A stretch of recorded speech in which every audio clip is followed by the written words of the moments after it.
open your Bibles, if you would, to Mark chapter 7. As we continue this series of studies that we're calling Looking for More, an exploration of miracles, signs, and wonders.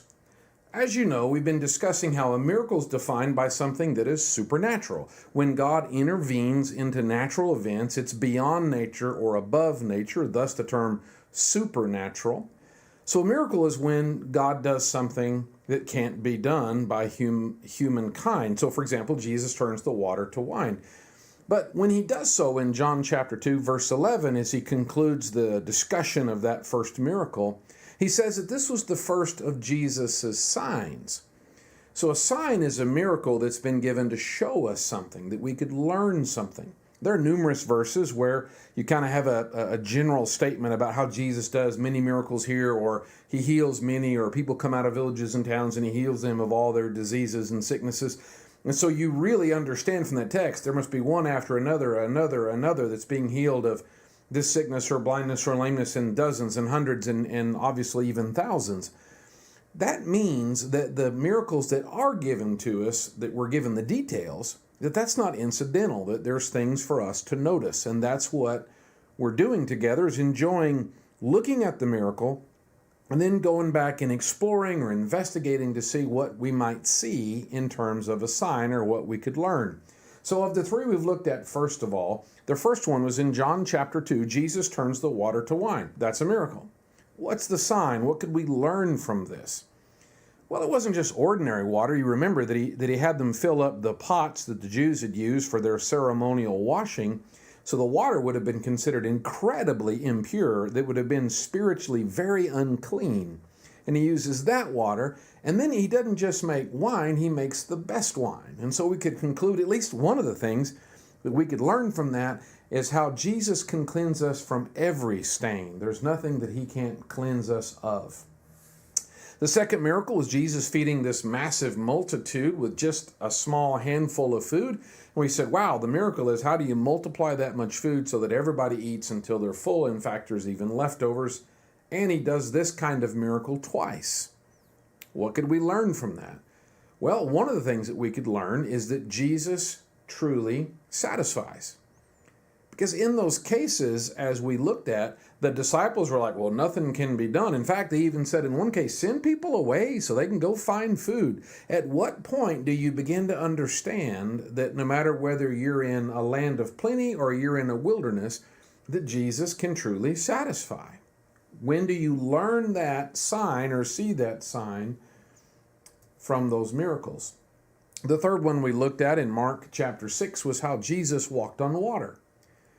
And that's where Mark told us how the disciples had turbulent minds, or their minds were agitated, and that kept them from seeing the sign. They experienced the miracle of the feeding of the multitude, but Mark even says that their hearts were hardened because they hadn't learned anything about the bread. So they ate the food, they experienced the miracle, but they didn't see the sign that Jesus can satisfy, that Jesus can handle it. So now when a storm comes up, they have the same problem. Now, we did explore how could it be that their minds would be so turbulent, and we noticed that when Jesus walks on the water, it wasn't the first storm. In fact, back earlier in Mark chapter 4, they were in a boat, they were in a storm, the boat's filling full of water, and they're terrified, and they wake him up and they ask him the question, don't you care that we are perishing? And we thought, it could be that when that doubt is in our heart, that can create the turbulence of mind, that we're not able to learn, our faith is stunted or is not able to grow through the experiences of life if we're always asking, maybe God doesn't really care. Think about today. If you're having financial trouble, if you're having physical trouble, if you're having relational trouble, if life has just got you in a hard spot, is there any part of your heart that's asking, God, do you really care about me? Because if that doubt is given any voice at all, if it gains any traction at all, it will absolutely stymie or squish our faith. Because rather than learning to trust God, rather than gaining assurance, rather than collecting years of experiences of God being with us so that we can say, well, Yeah, it's bad right now, but you know what? It's been bad before, and God's gotten me through it, so God's going to get me through this. Rather than learning that, we can become stunted and simply spinning and dwelling in, I thought he cared about me. Why doesn't he care about me? Why doesn't he do something about that? Don't you care? And when we're in that frame of mind, there's just not much we can learn. If we were to have the same problem in another relationship, like in a friendship or in our marriages, we would call that insecurity. Imagine if every time you were with your spouse and you kept saying, do you really love me? Do you really love me? Do you really love me? And the other person says, yes, yes, yes. Because what's suggested in the question is the understanding of the need to prove it. So we could say, kind of under our breath, do you really love me? Then prove it. Do you really love me? Then prove it. Now, love by nature is going to be demonstrative. We're going to demonstrate our love.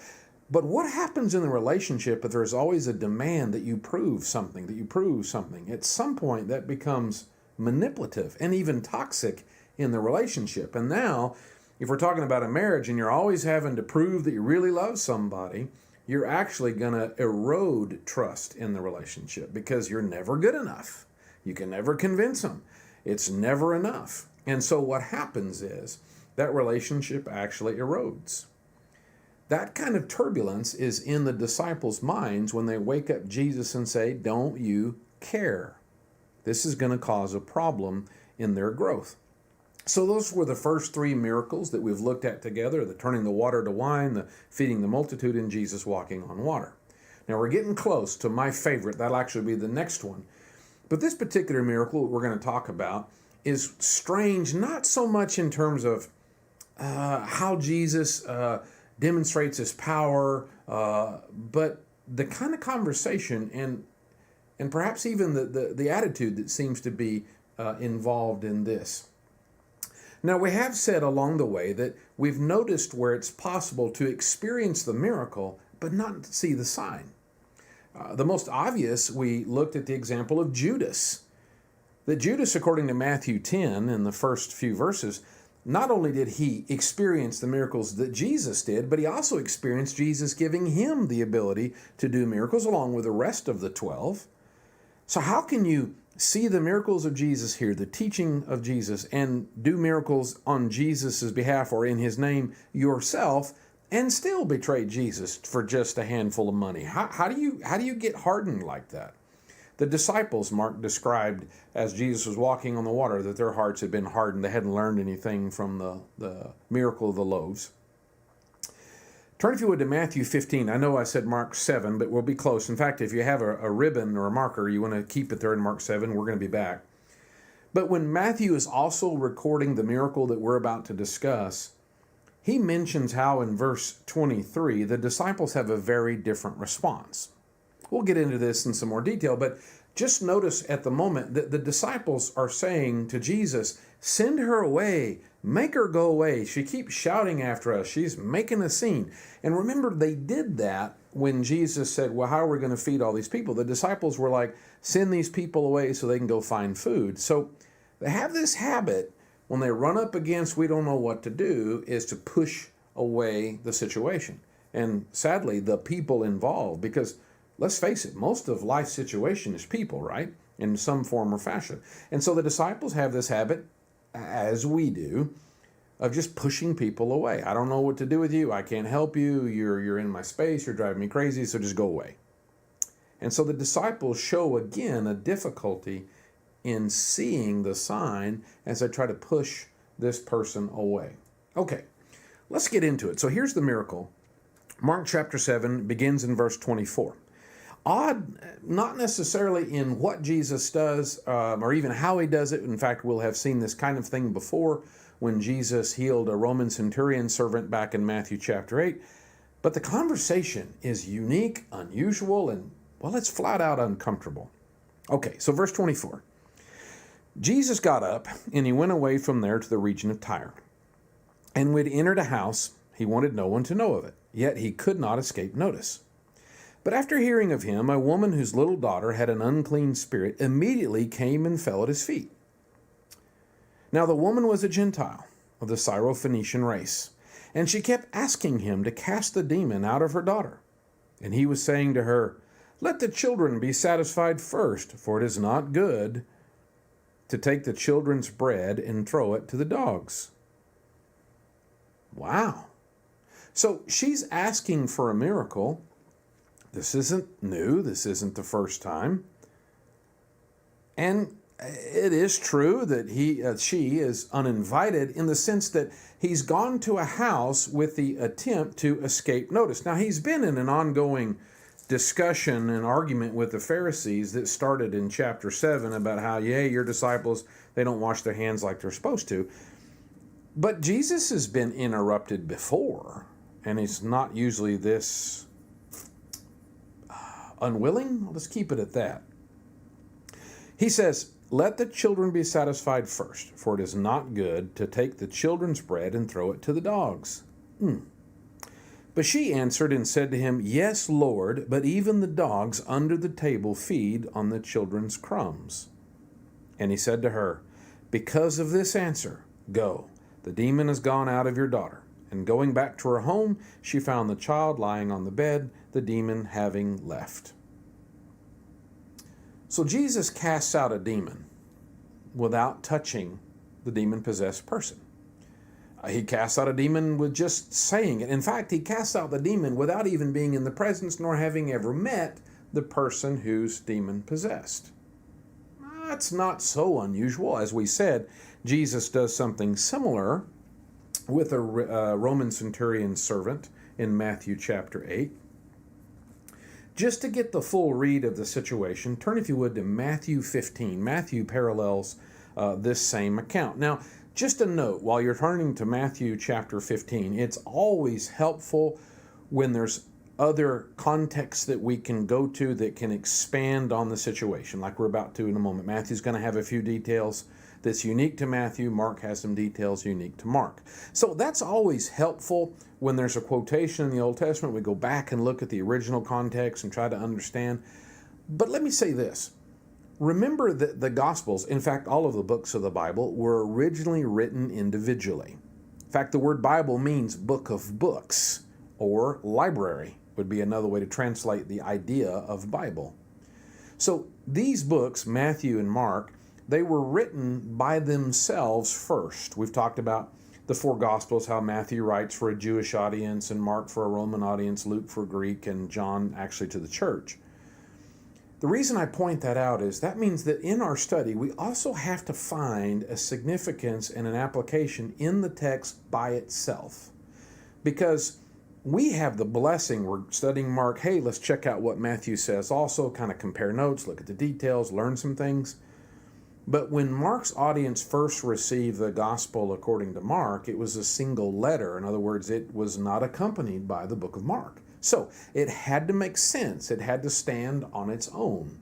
So whenever we study our Bibles, there's always that idea.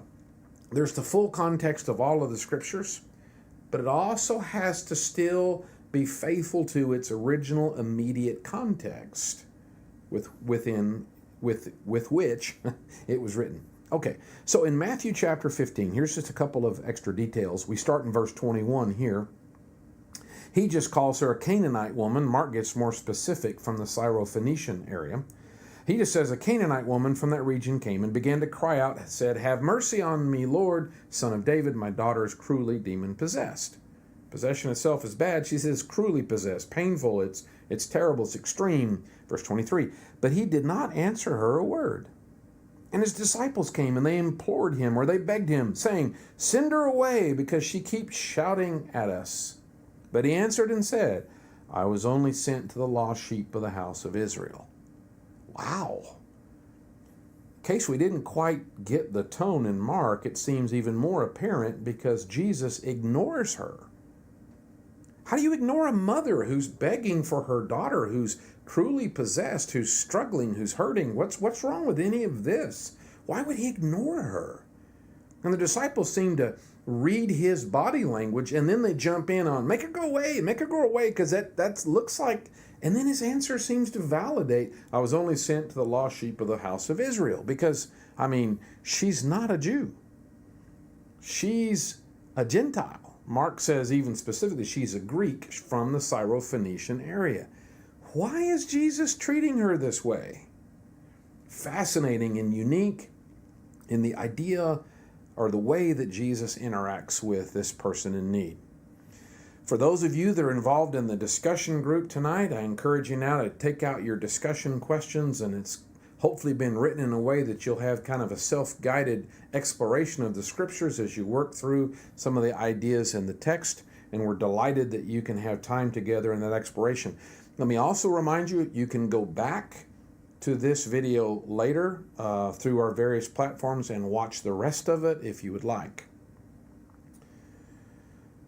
All right.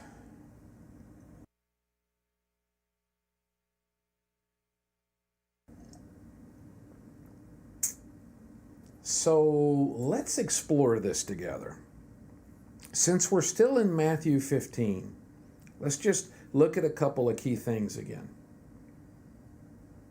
So Jesus is in the district of Tyre and Sidon.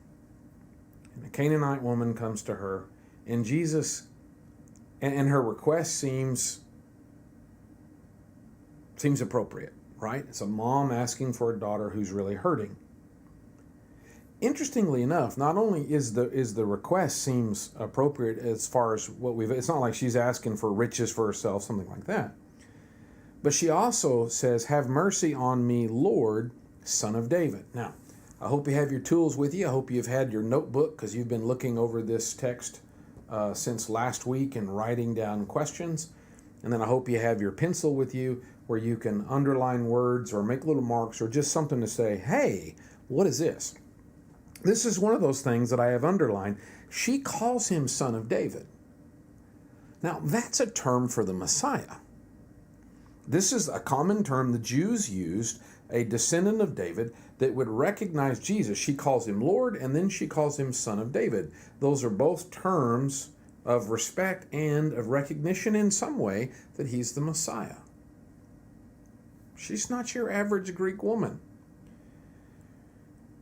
The thing is, when Jesus says, "I was only sent to the lost sheep of the house of Israel," verse 24, that's puzzling.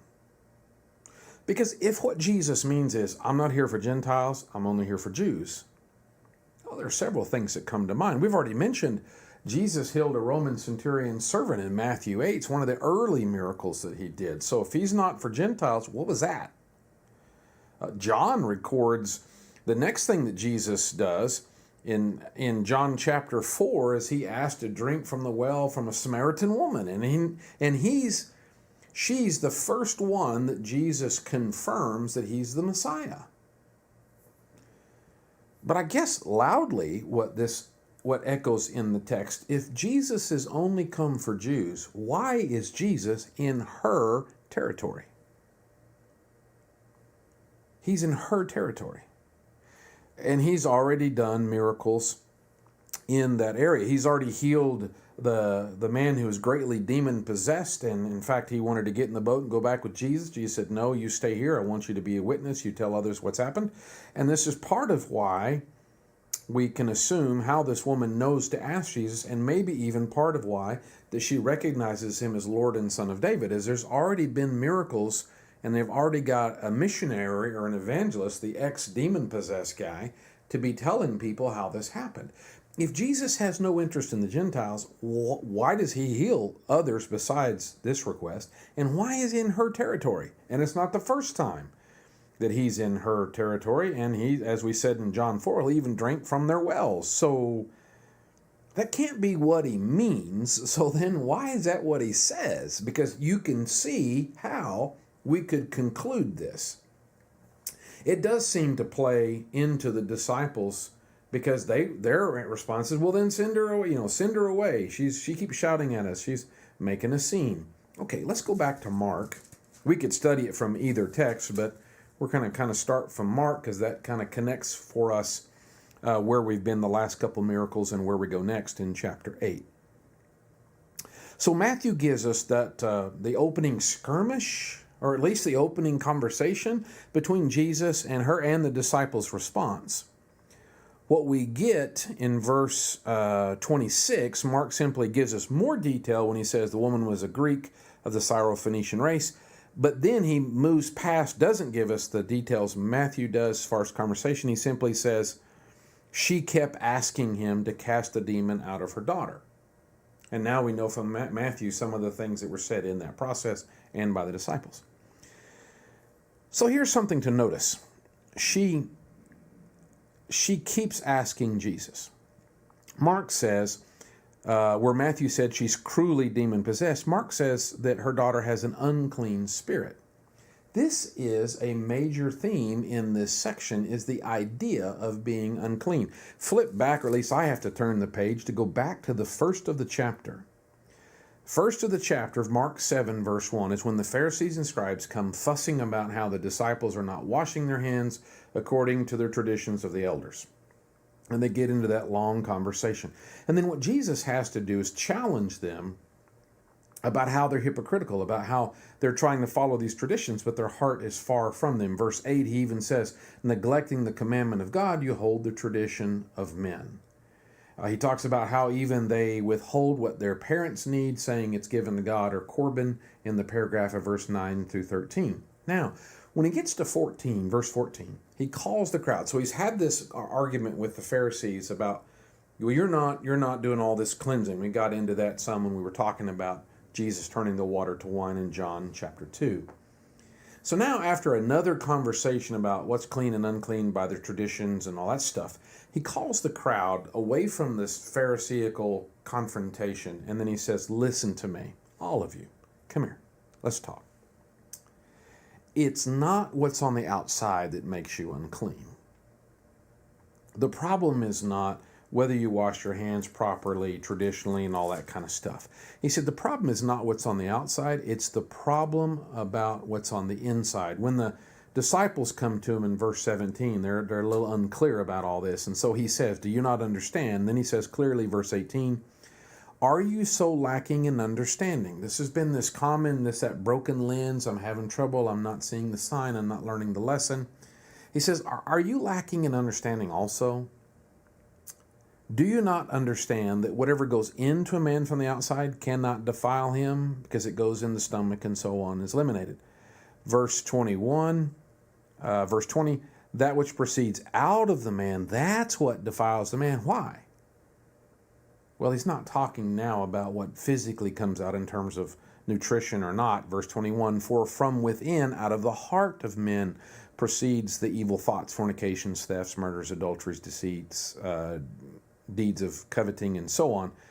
Verse 23, all these evil things proceed from within and defile the man. So far, for 23 verses, this chapter has been about what's really clean and really unclean. Mark uniquely grabs that word to describe the demon problem, that she has an unclean spirit. He also goes out of his way not just to say that she's a Canaanite woman, that's bad enough for the Jews, but he specifically says she's Greek, that she's Syro-Phoenician. Tyre and Sidon don't have a great heritage with the Jews. They were once a great power that persecuted and oppressed the Israelites. They've since been destroyed by Alexander the Great, and there still is the tension between. There's nothing positive about this woman, not from a Jewish male perspective. It's almost as if this woman embodies what is unclean, especially since we snuck a little over to Matthew and we caught how even the Pharisees were the disciples were trying to shoo her away. You know, she doesn't belong. She shouldn't be here. We don't have time for her.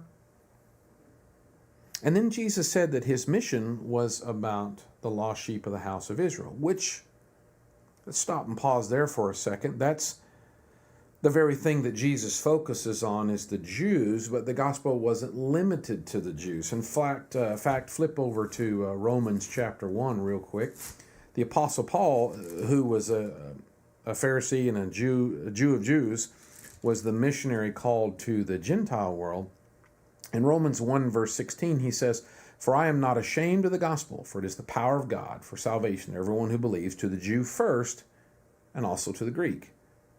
For in it the righteousness of God is revealed from faith to faith, as is written, the righteous man shall live by faith."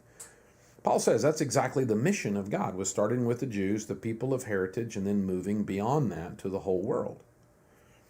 Turn it, if you would, to Acts chapter 1. Even Jesus himself, as he gives the marching orders for the apostles, for the church, and for their work, says something along the same lines. If you remember, when you get back into the first 5 books of the Bible, the Pentateuch, first 5 books of the Old Testament, many times throughout Leviticus, especially in Deuteronomy, God says, "I didn't choose you because you were the greatest. I didn't choose you because you were so great. I chose you to be an example, to be a light to the Gentiles, to show others." So Israel was always supposed to be a missionary nation. Unfortunately, as we often do, we're selfish. When we find a treasure, we want to keep it, and we keep it a secret. And the same is true with the gospel. Best thing that's ever happened to us and could ever happen to anyone, and yet we can be reluctant to take risks associated with sharing that. Before Jesus ascends to heaven, in Acts chapter 1, he tells his followers, when they say, "Are you going to restore the kingdom to Israel?" He said, "That's not for you to know." Verse 8, "But you will receive power when the Holy Spirit has come upon you, and you shall be my witnesses both in Jerusalem and in Judea and Samaria and even to the remotest parts of the earth." So consistently, Paul tells us that God's work is to start with the Jews and then work out. So when Jesus says that he's come for the lost sheep of the house of Israel, that is absolutely what we see in other scriptures. That's the focal point, which is why the vast majority of his teaching and his miracles and his work is with the Jews. But in the same way that Jesus intended for the Jews of the Old Testament, but for Christians then and now, in the same way that it was about start here and keep going, you see the same thing in Jesus' ministry, that he focuses on the Jews, but there's always room at the table for others. Flip back to Matthew chapter 8. We've mentioned that miracle that Jesus does, where he's not present when he does it, when the Roman centurion comes in verse 5 of Matthew 8 and asks for his servant to be healed. Jesus says, "I'll go." The centurion says, "Hey, all you got to do is say it. I understand how authority works." And Jesus is amazed. Verse 10, "Now when Jesus heard this, he marveled. And he said to those who were following, 'Truly I say to you, I have not found such great faith with anyone in Israel. I say to you that many will come from east and west and recline at the table with Abraham and Isaac and Jacob in the kingdom of heaven, but the sons of the kingdom will be cast out into outer darkness, and that place will be weeping and gnashing of teeth.'" Jesus always has room at the table for anyone. In fact, he's forecasting already how the majority of the Jews are going to reject him. And that is still true to this day. So the gospel, Jesus' work, the establishment of the kingdom, the church, the body of the redeemed, starts with the Jews and then goes out to the whole world. So saying his focus or mission is on Israel doesn't mean that he has no room at the table for others, which is what we see next. So verse 26, we're back in Mark 7, she keeps asking him to cast the demon out of her daughter. So one of the things that we notice in that is her consistency, her resolve, how she doesn't give up. It seems like, and it could certainly be interpreted, that she's being ignored, but that's okay. She's going to keep asking. Even with the disciples saying, "Hey, go away," she cannot be deterred. Now, verse 27, he was saying to her, "Let the children be satisfied first, for it is not good to take the children's bread and throw it to the dogs." Ow. Well, kinda ow. We've already talked about how he's in her territory. He's got time for others. And yes, Israel's the first mission, of course. And so I guess they must be the children.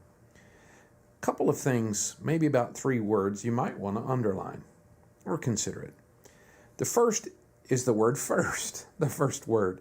Let the children be satisfied first. If it is said only, that closes the door. But whenever you say first, that implies there's a second. First is not no, it's wait. First is a matter of priority. It could be in terms of value, but it also can be in terms of time. Where do you start first doesn't mean you don't get to the other places later.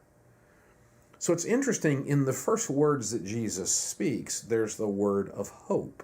Let the children be satisfied first, so something else is coming behind that word. The second word that's interesting, for it is not good to take the children's bread. He didn't say it's wrong to take the children's bread. One of the interesting words, technical is not the right word. It's a pretty concise word. In fact, some older translations even use the word excellence. For it is not excellent to take the children's bread. We might say, for it is not best. Because that suggests then that it's not a matter of right and wrong, because Jesus isn't ever going to do something wrong. Let's say it was wrong. Let's say what Jesus is saying is, this is wrong, this is immoral, this is against the will of God for me to do this. She begs him some more, Jesus relents, and then he does it? No, if it's wrong, it's wrong. If it's wrong, Jesus isn't and won't do it, period. So it's not about right and wrong, it's about what is best connected to the word first. Because if you have a first, but you don't get to it first, it's not really first. Doesn't make a lot of sense. Jesus will not be detracted from what is first. But he's not saying her request is wrong. Just the timing. One more word. He says, for it is not good to take the children's bread and throw it to the dogs. Well, now, even today, you wouldn't want to be called a dog. And we have a fairly positive cultural picture of dogs. It's got to be one of the most popular pets. In fact, we say that the dog is the man's best friend. So we have a pretty positive view of dogs. But somehow when you still say, ugh, everything's going to the dogs, or you even say of someone, ooh, that's pretty dogged, that's pretty tired, right? Or they look like a dog, that's not good either. And so generally, it would be negative.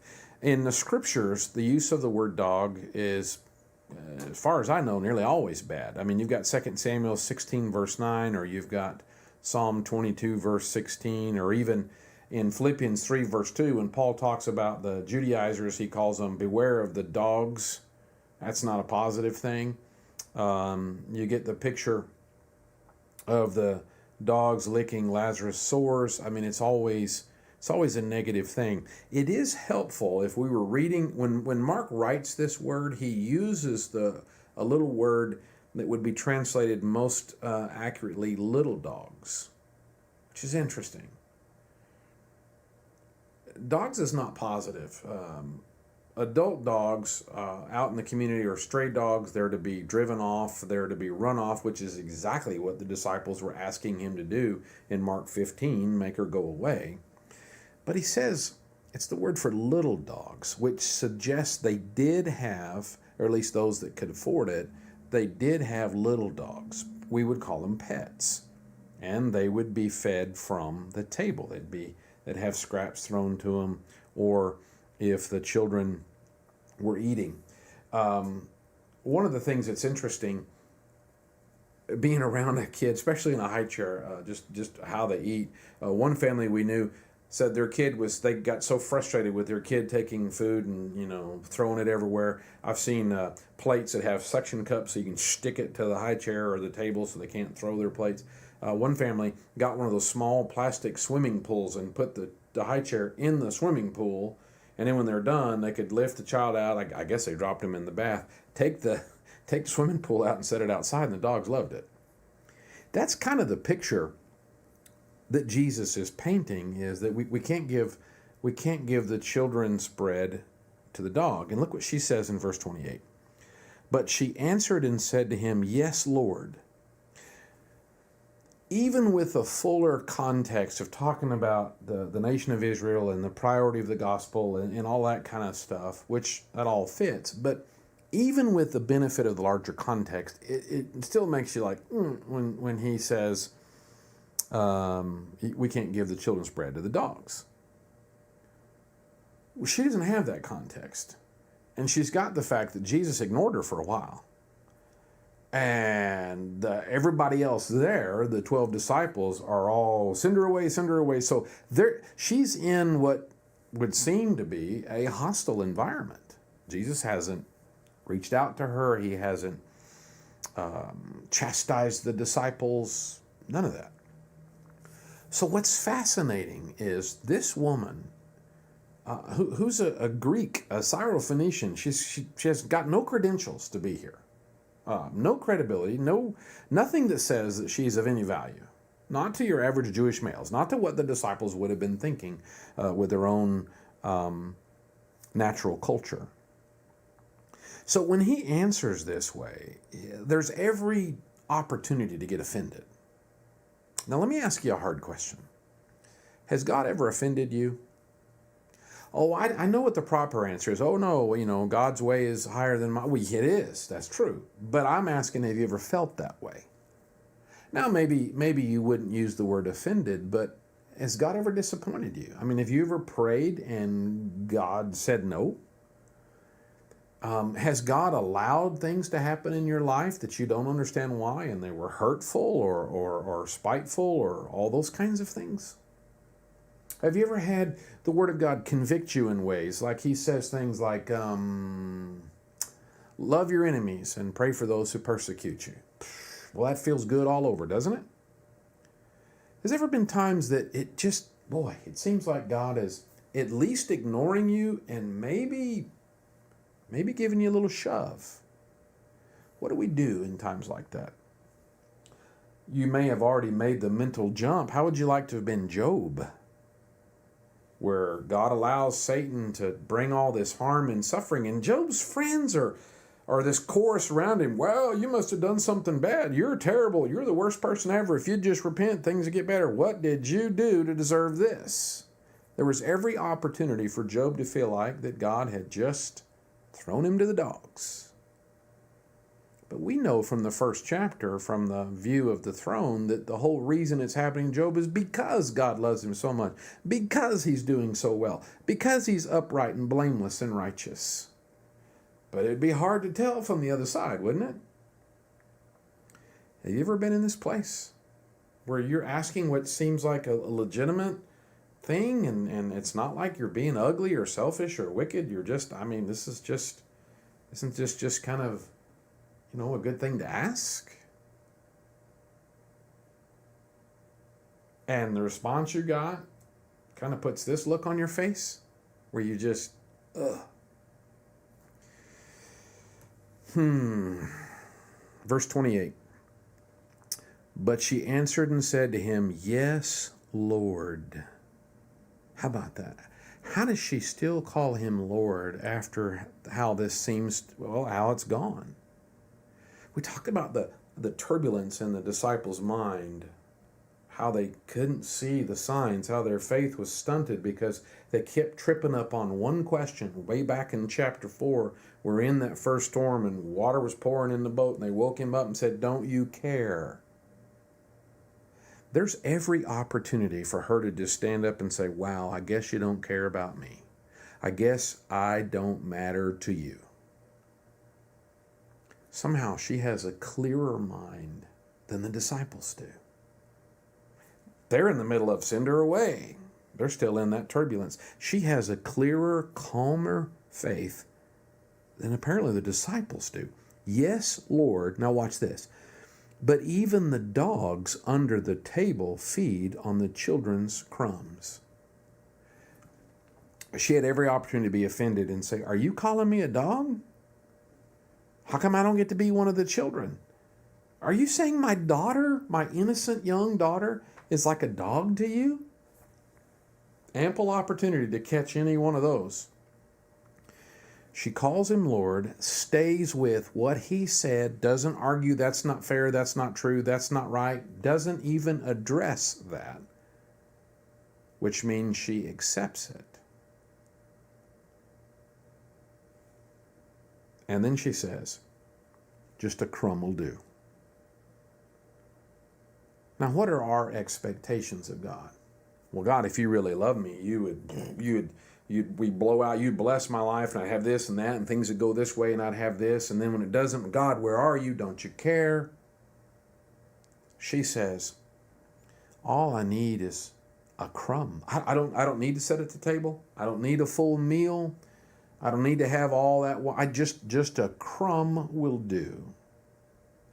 Kind of reminds you of another woman who said, if I can just touch the hem of his garment, that's all I'll need. It was the Roman centurion that said, all you got to do is say the word, and my servant will be healed, in Matthew 8.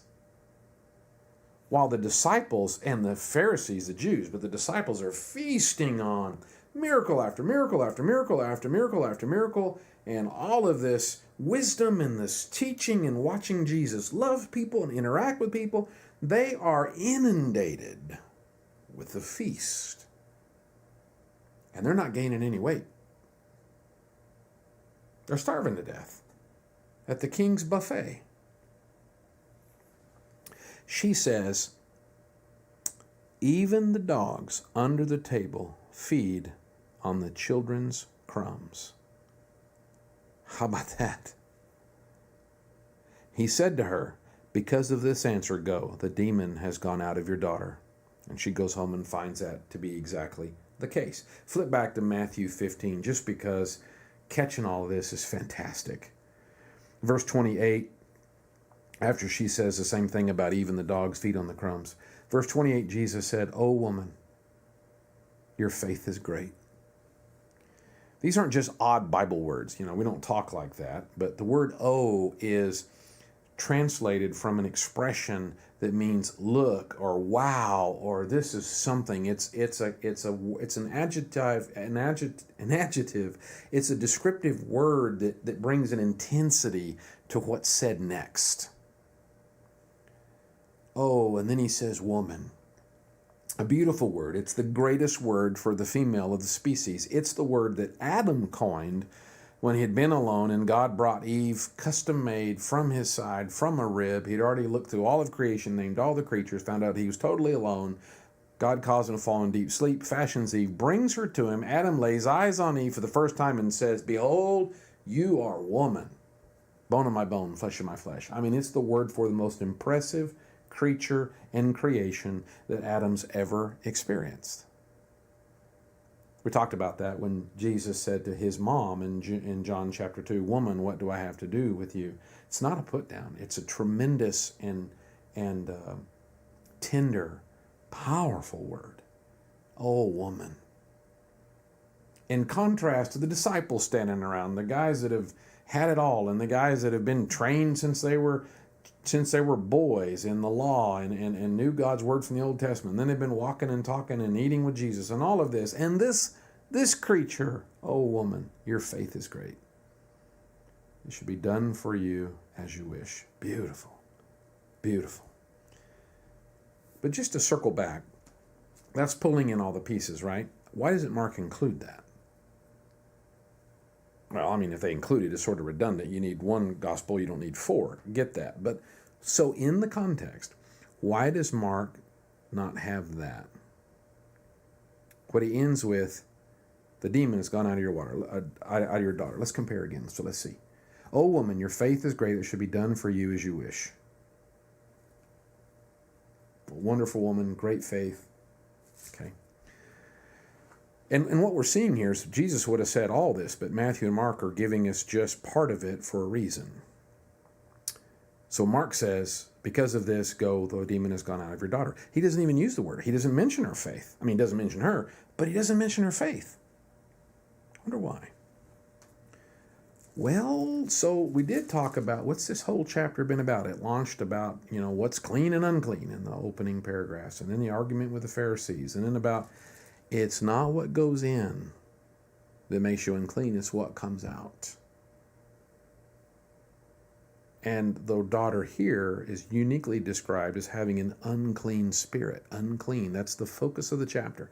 It's not what goes in that makes you unclean, it's what comes out. So what comes out of the woman?